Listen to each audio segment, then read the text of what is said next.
Good evening and welcome to another edition of Money Talk with Melanie. I am your business diva, Melanie Collette, coming to you live from beautiful Cape May County, New Jersey, via SHR Media and High Plains Pundit Talk Radio. I am your host, the business diva, Melanie Collette. Did I already say that? Here I go already. What, like 30 seconds into the show already. Anywho, welcome back to a new edition. I know I have been away for quite some time. Hello, Rhonda and Michael. Hello, how are you guys doing? My guest today, hey Doug, hey Scott. My guest today is the one and only Michael Fitzpatrick, cybersecurity expert and founder and CEO of NCX Group. We are going to talk today about who controls your data. We're specifically going to talk about a law that is on the, well, it's not on the books yet. It's a bill that's up to become law that could affect not only California but the entire country. That's similar to a law over in Europe. But it's about who controls your data, which of course is very important. Hello there, Michael Patterson. Hello there, Brian. I will try to stay strong. Thank you so much. And I'm so happy to be back on the air. I missed you guys. I'm very excited and very excited that Mike Fitzpatrick is my first guest back today. It must be really hot outside. I haven't been outside today because I'm a bit of a hermit. Sometimes, but it must be really, based on how hard the AC is working today, it must be really hot in Cape May this morning. It looks gorgeous out though. I did look outside. I did peer out into it looks beautiful out today. Anywho, very happy to have Mike Fitzpatrick on today and talk about the very important subject of our data. And you know, anything that originates in California, law-wise, is he and I were talking about it earlier today. It's just always bound to be a little bit of a disaster.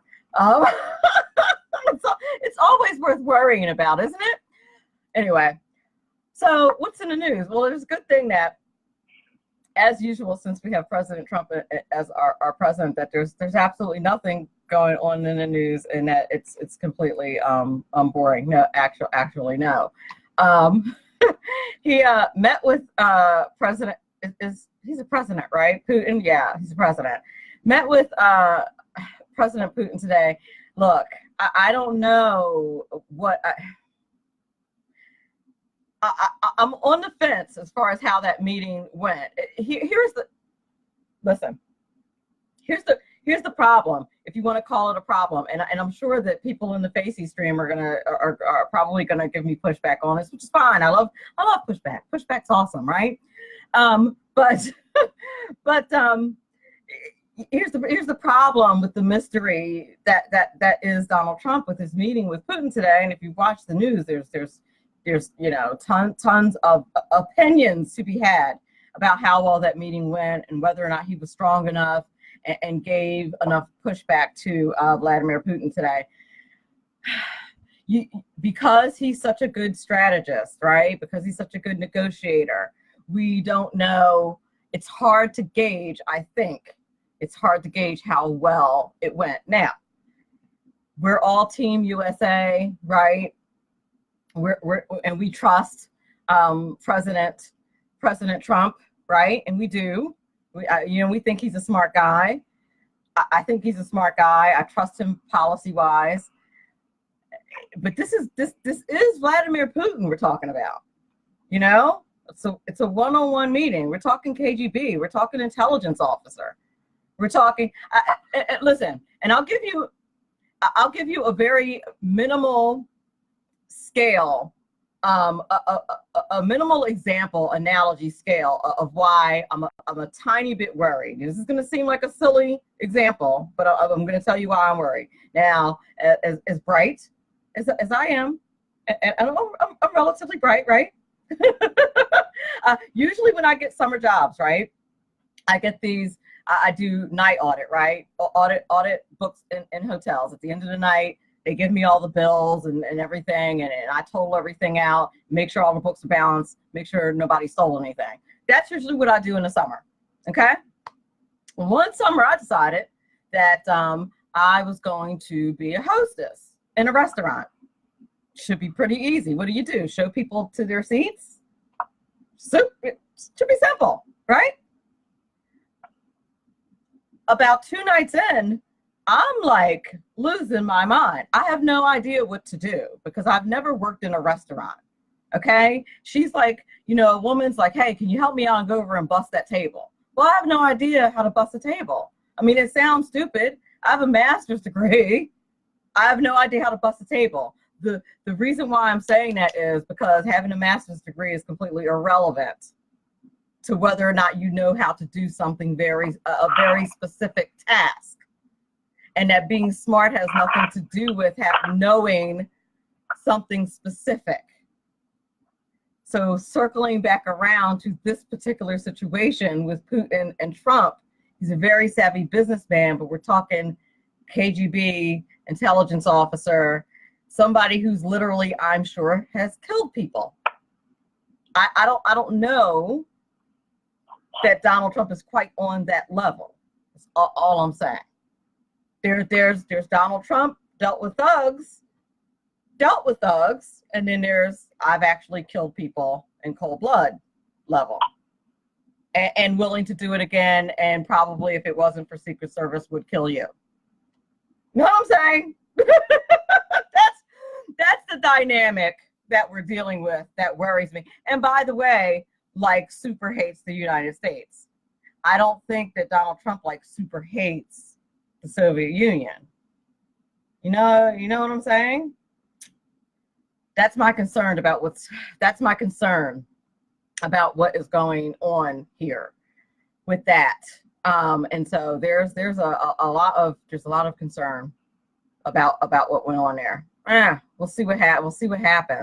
But I saw the press conference today, and let me just say one more thing. And I know I'm going over. The press is horrible. I don't know if anybody got a chance to see that press conference. And I had the pleasure, or shall I say the displeasure, of having to watch CNN because I was in DC a couple days ago for a meeting, and they didn't have Fox. They only had CNN. They're horrible. I mean, I know we all know that they're horrible, and I never watch them, but they literally lie.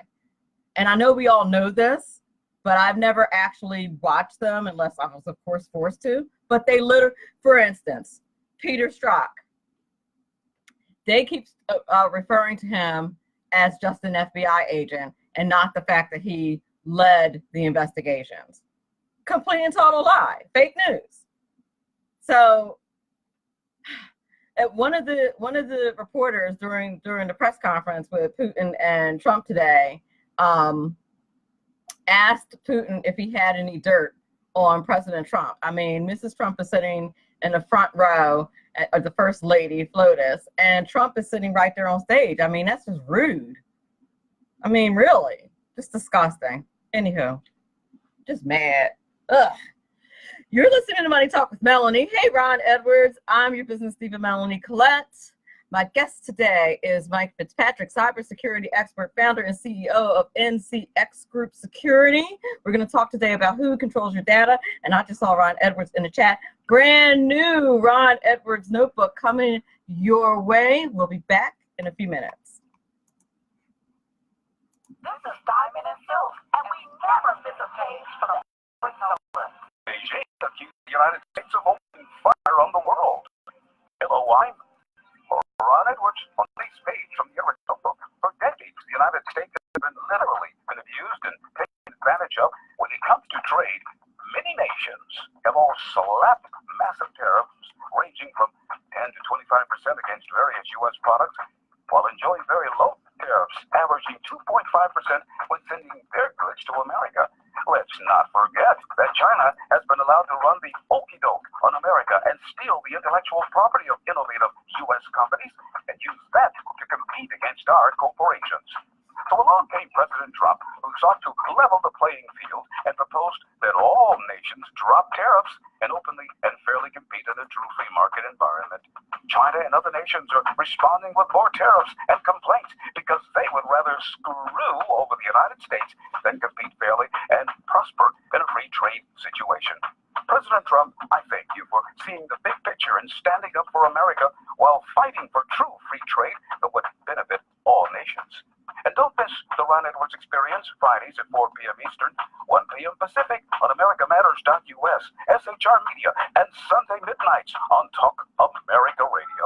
I'm Ron Edwards, sponsored by the Tri-County Liberty Coalition.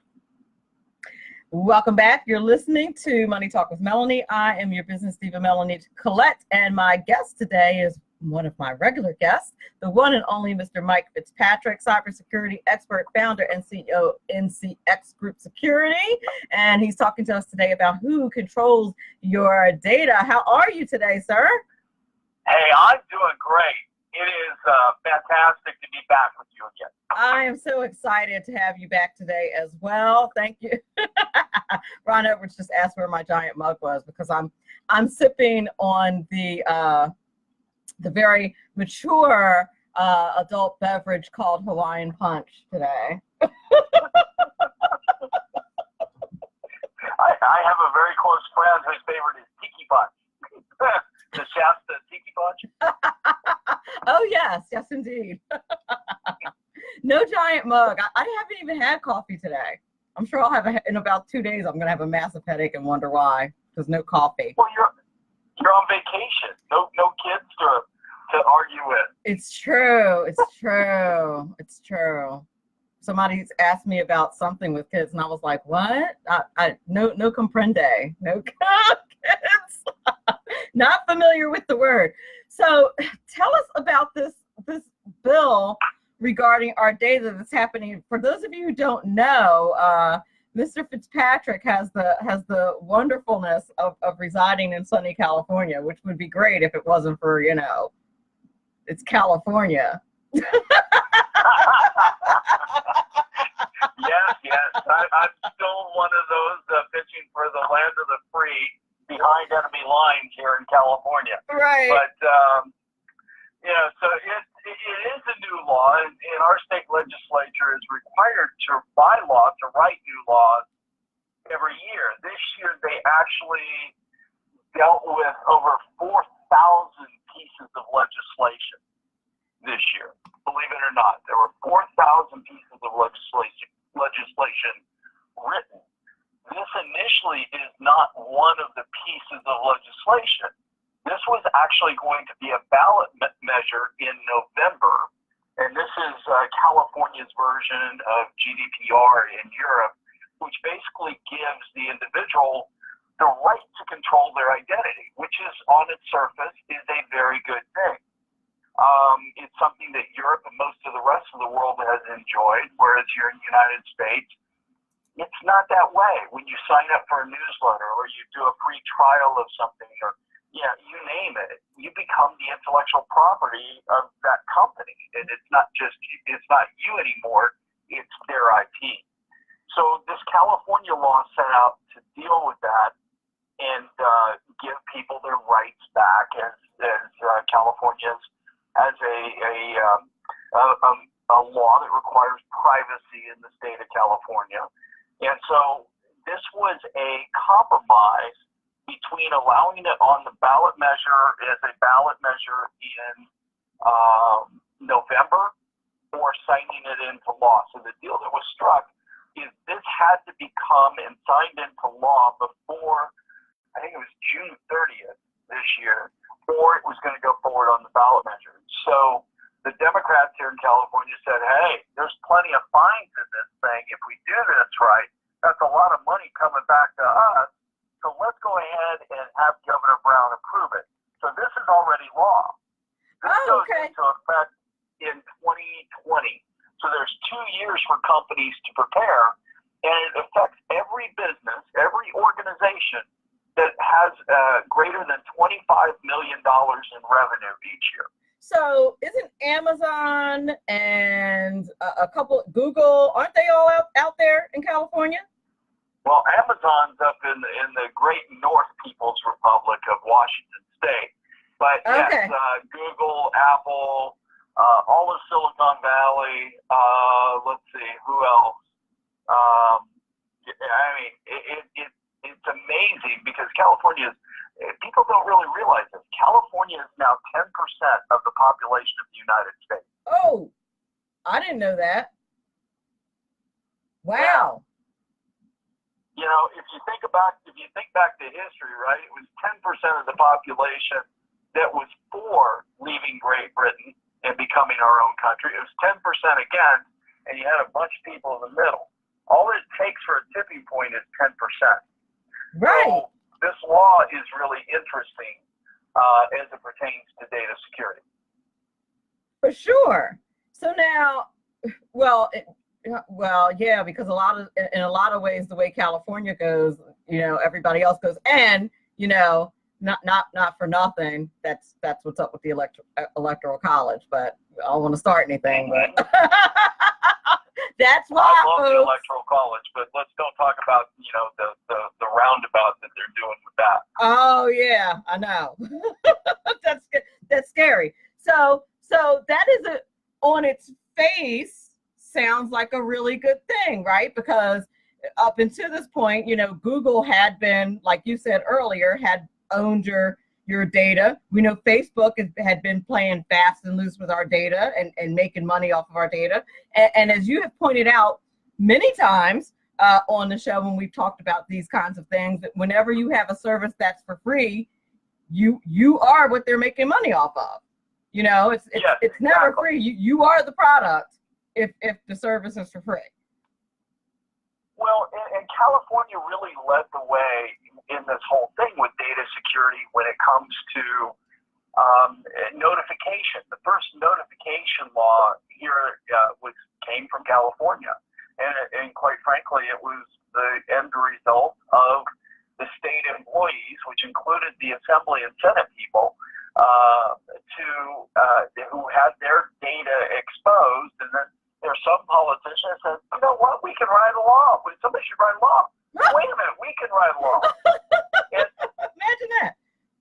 So they did, and it's divided as California has been over the last 20, 25 years with the Democrats and the progressives in charge. They never get together on any piece of legislation. This piece of legislation, the notification law in 2003, I guess it was, went through without a single dissenting vote in either house. Wow. Why? Because it affected them. Well, yeah. I mean, that legislation is now pretty much the law of the land. I think it's 48 out of 50 states have a notification requirement.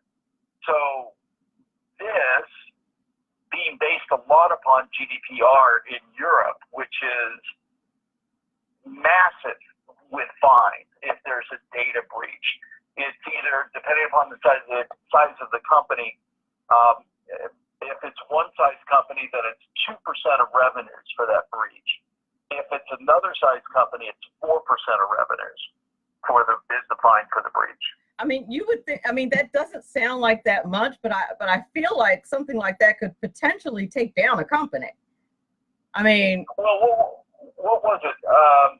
Facebook was being sued as soon as GDPR went into effect on May 25th. Facebook was sued for over $800 billion or something like that for violations of GDPR. Wow. I mean, this isn't chicken feed. And here in California, the lawsuit, and this is the part that's interesting. This is part of my concern in this is with this law and with the extensive reach of California businesses, as you already said, with all of the technology companies that are located here, it could, in effect, make the California Attorney General, if you remember, our last one was Kamala Harris, the de facto cybersecurity and data privacy czar for the entire United States. Now that is of concern for like a trillion reasons. Oh, more. Right. Yeah. That's like a 400 trillion concern. Right. So the law, and it's AB 375 is the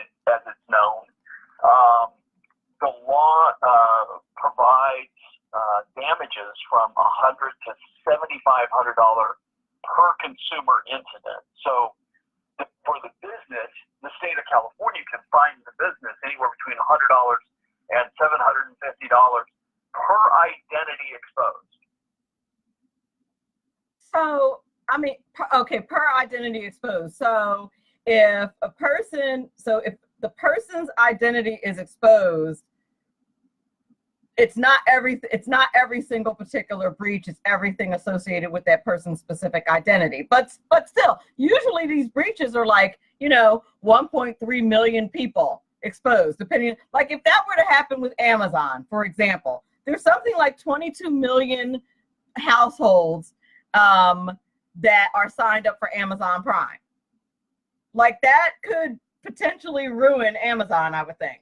Like if somehow someone got access to all of Amazon's Amazon Prime customers, right? It absolutely could. I mean, this has got some far-reaching effects. So let's just take your simple analogy, your simple number of 1.3. So we've got 1.3 million, and let's say it's middle of the road. The Attorney General decides the fine should be $300 per exposed record. So times 300 equals the company is going to be on the hook for $390 million.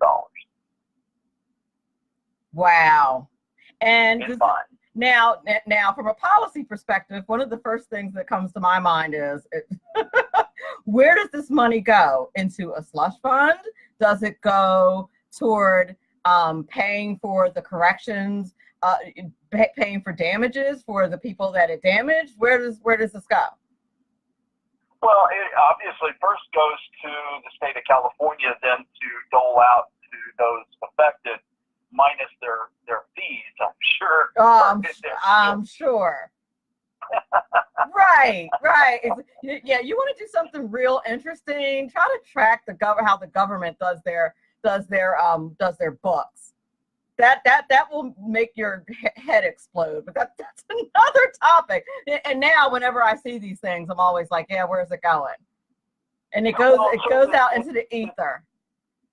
The thing that's really interesting about this, here in California now, if there's a data security breach, no matter whether the company notifies you or not, and this is one of the things that's most interesting about the existing law, is that if there's a breach, the company must notify all affected parties of the breach in writing.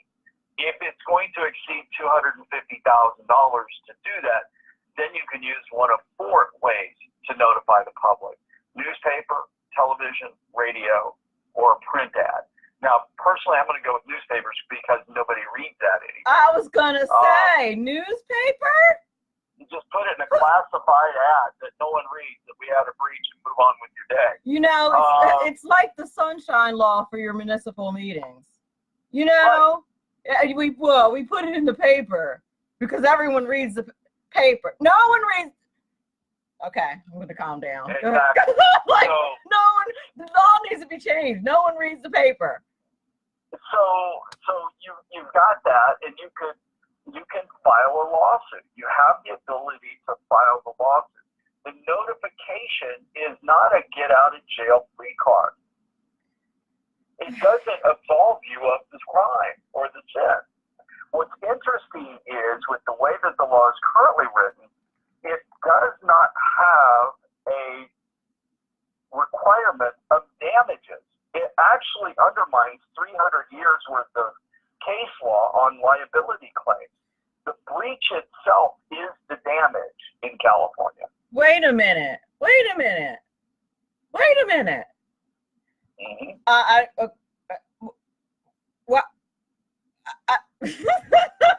See, I hate when this happens because it's really bad radio, right? Like, not talking is really bad radio. Go ahead. I'll wait here for you. Go ahead. Just go ahead and wait. Meanwhile, my boss from HP Pundit is listening and probably like, hey, you wanna talk there, girlfriend? No.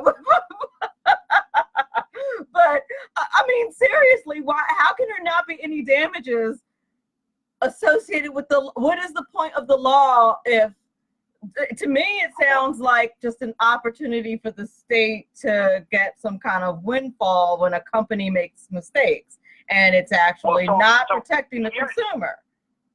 Well, here's the thing. Under the current law, not this new one that just passed, the one that's been in existence for 15 years now, the individual has a right to sue. You don't have to be part of a class action or anything else. Right. You don't even have to experience the damage. The breach is the damage. Okay. So now with this new law, that sort of takes the individual's right out of it and puts it under the control of the California Attorney General. But as an individual, you gain some rights, but then you lose some ability to sue as well. Well, and that's a problem. That's a problem because you're the one who's actually being damaged, not the state. And I mean, it's no surprise that this is how this law would work coming from California. Yeah. You know what I mean? That it would take away the individual, the rights of the individual to actually get damaged from something that damaged the individual. I mean, nobody's shocked about that. So this is already the law. So now in California, what would happen if there's a breach in your data and the company gets fined? You as an individual, so you, Mike Fitzpatrick, out in California, there's a breach with the company that you deal with. The state of California fines that company $7,500 for your specific breach. Can you still sue that company or no? Yes, you can still sue if the Attorney General says it's okay now. So you got to go ask permission. Where it gets really interesting is if somebody is bi-coastal, right? Like our friend Star Parker. Right, yes. So Star is bi-coastal. Right. So she lives part of the year in D.C., part of the year out here in California. Right.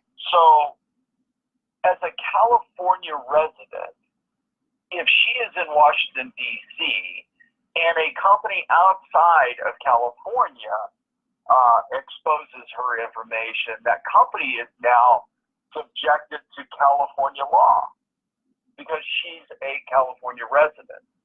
And it's the same thing with GDPR in Europe.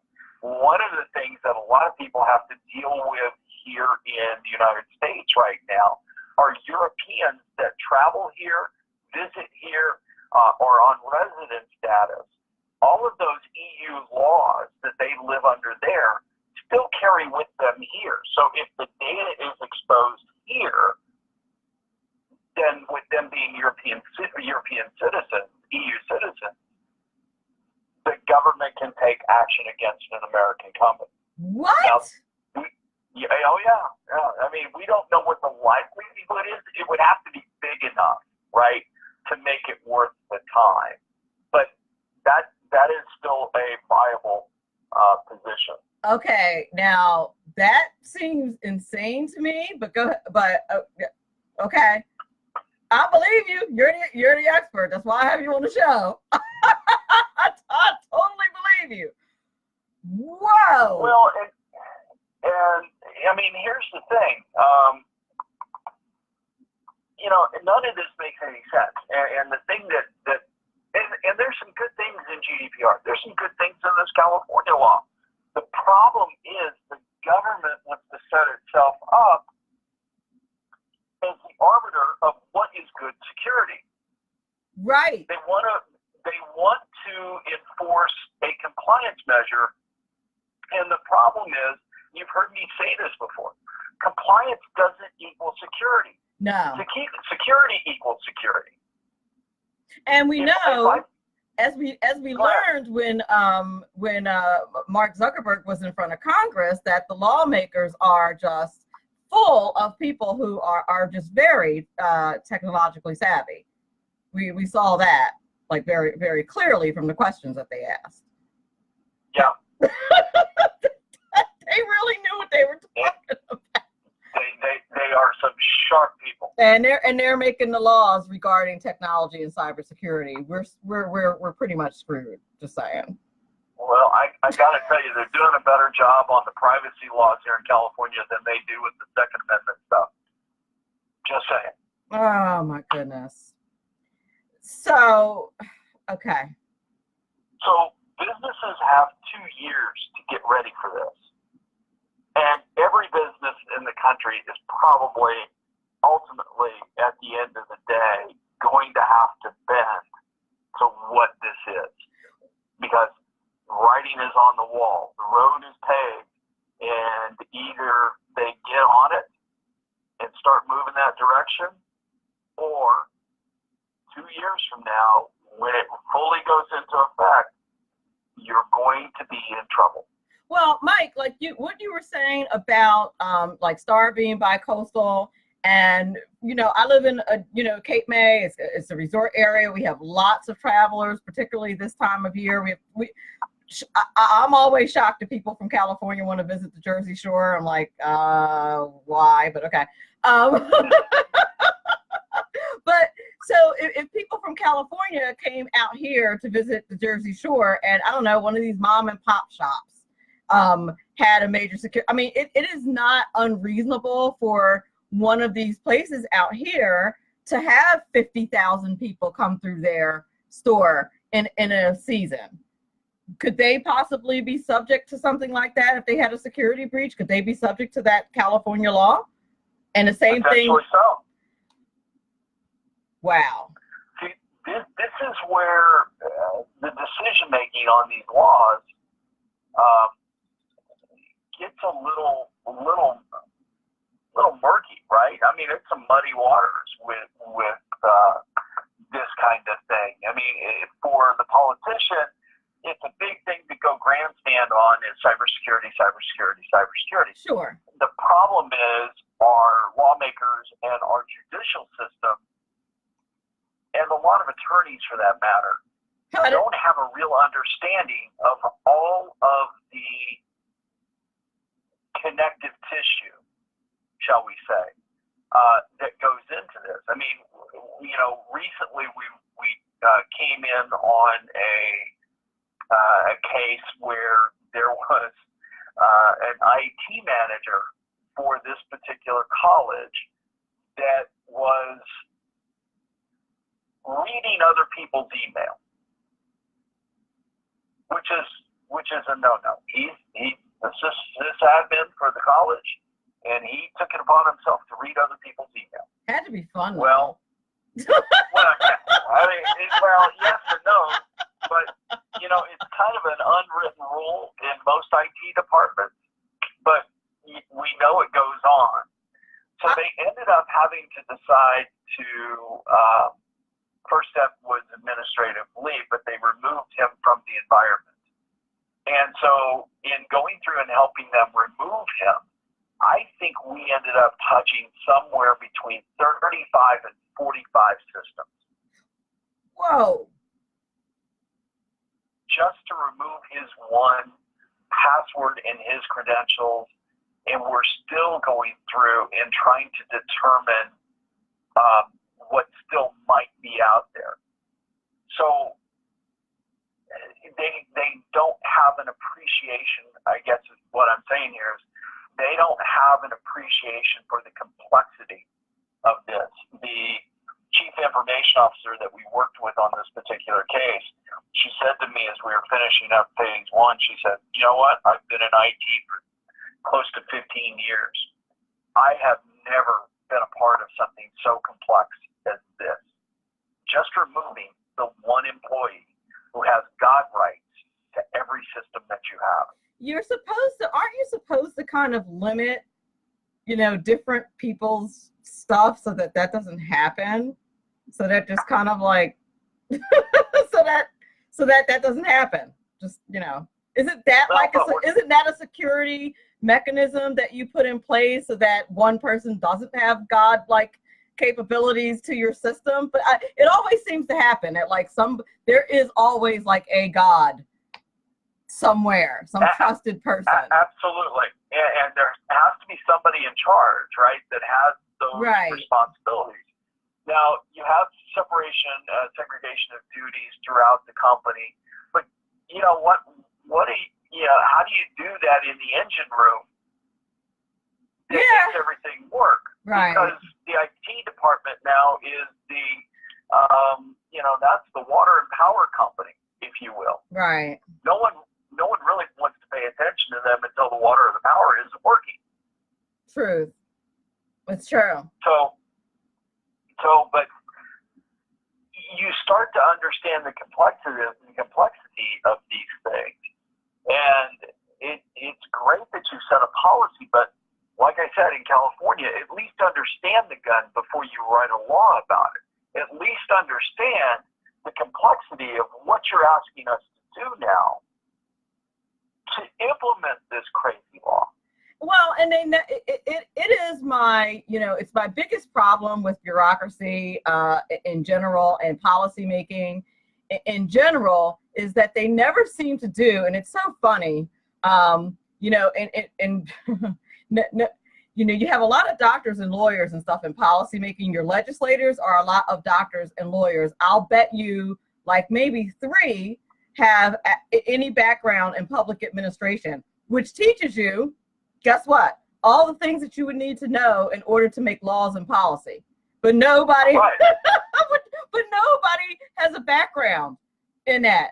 Now, hopefully their aides and all of that, all of those people have those, has that kind of background and that kind of education, but none of those people do. I feel like nobody does studies that they're supposed to do beforehand to figure this stuff out. They just pass laws that sound good. And it's crazy. Nobody does their homework.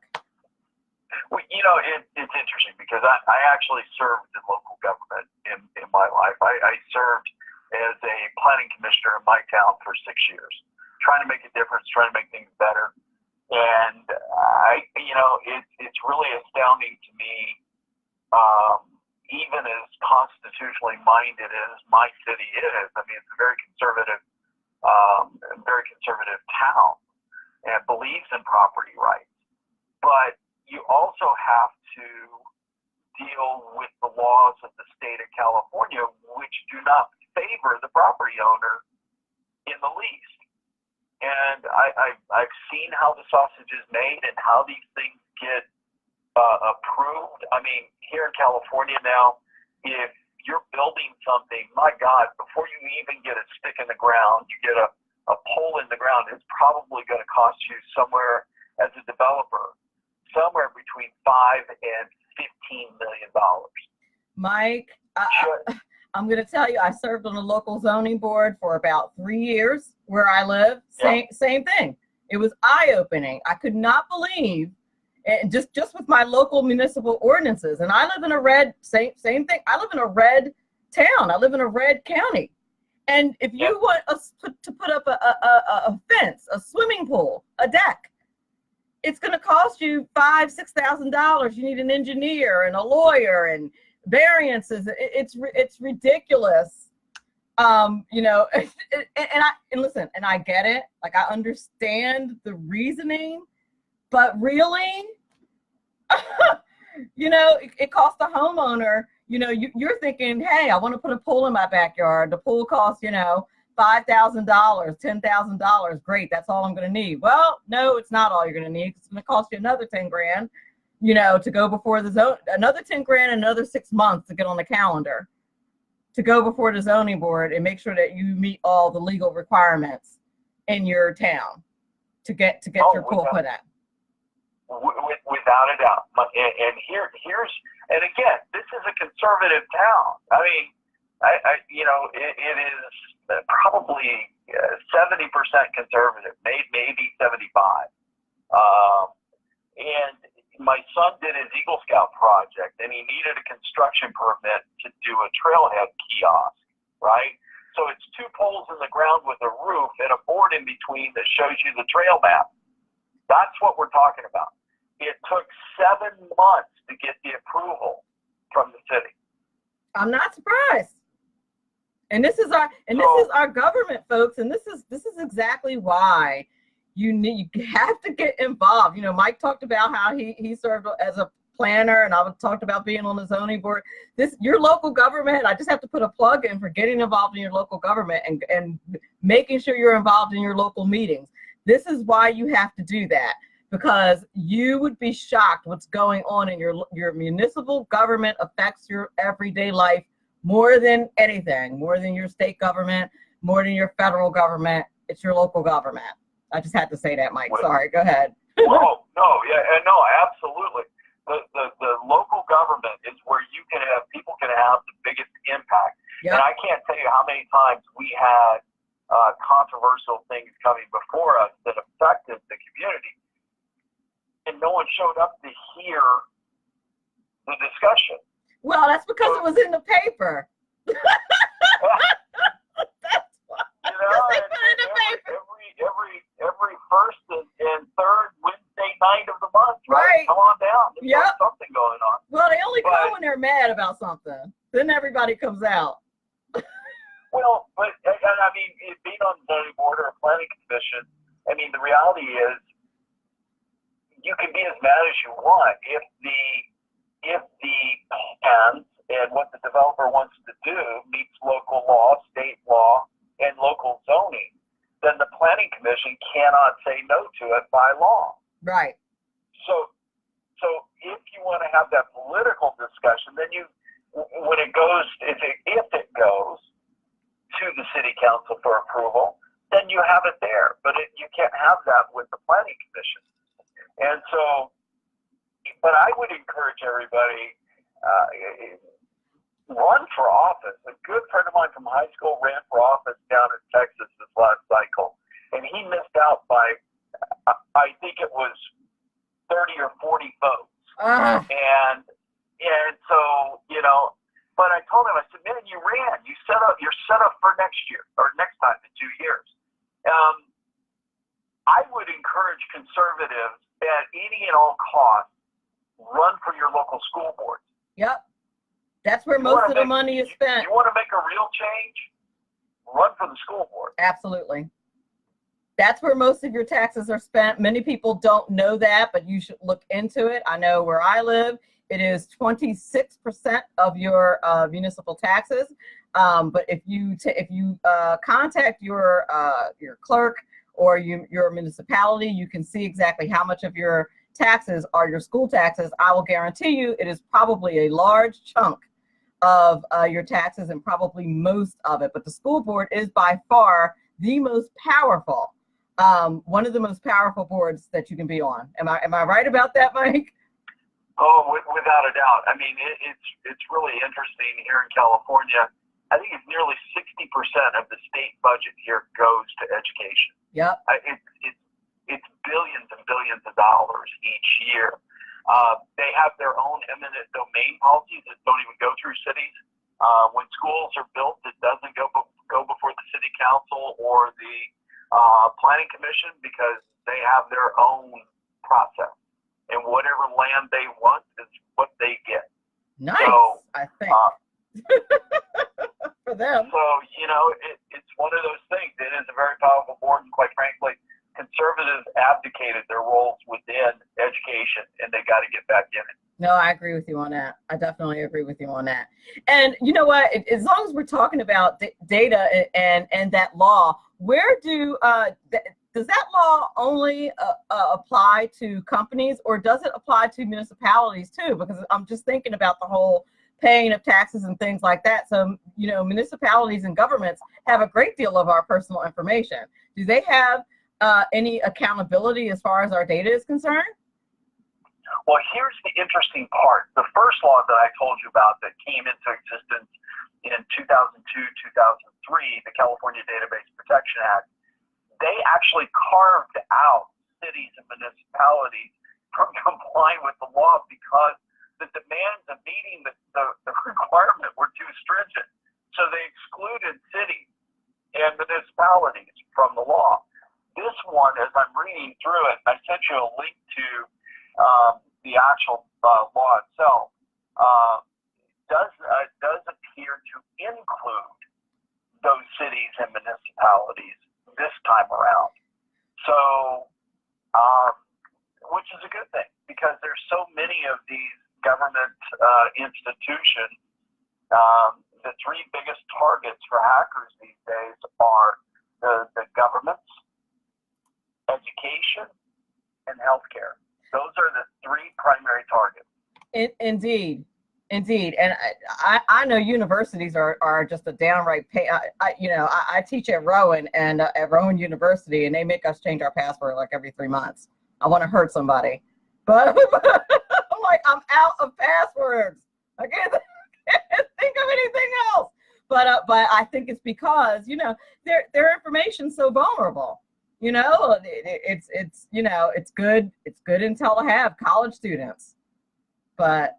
Well, they're young and they probably don't have their identities damaged, but right. And we have worked with a lot of colleges and universities on providing security services, and quite frankly, a lot of them are asked to do a massive job with very little in the way of resources, in the way of personnel and money from an IT perspective and a security perspective to get those things done.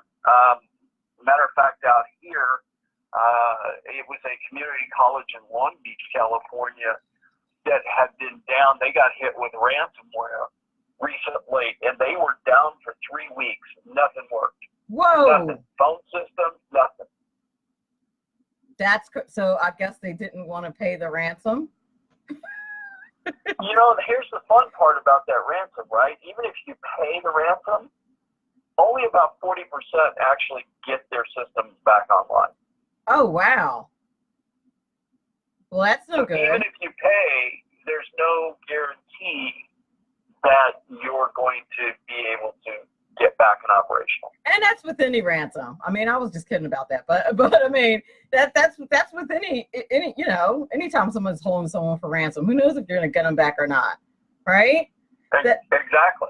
Oh, goodness gracious. That's terrible. Well, listen, before we close the show, please tell everybody where they can get in contact with your company to avail themselves of your services, and also how they can get your website and get your podcast, which is fantastic as well. Well, I appreciate that. It's, as far as getting in touch with us, best place is to go to ncxgroup.com, and that's ncxgroup.com.